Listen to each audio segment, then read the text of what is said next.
Kapag nagpakita sa iyo ang bulkang mayon, ibig sabihin ay meron kang mabuting puso. Mga kaibigan, alam nyo ba na may isang lumang paniniwala tungkol sa bulkang mayon na nagsasabing kapag ito ay yung pinuntahan at nakita mo ito ng buo nang hindi natakpan ng kahit anong ulap, ang ibig sabihin ay meron kang busilak na puso.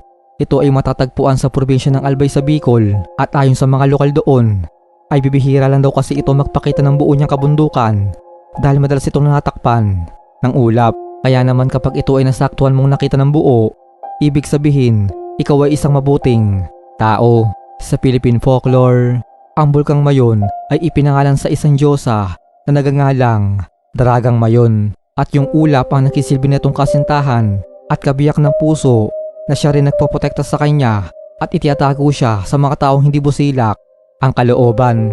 Ikaw kaibigan, nakapunta ka na ba sa lugar na ito?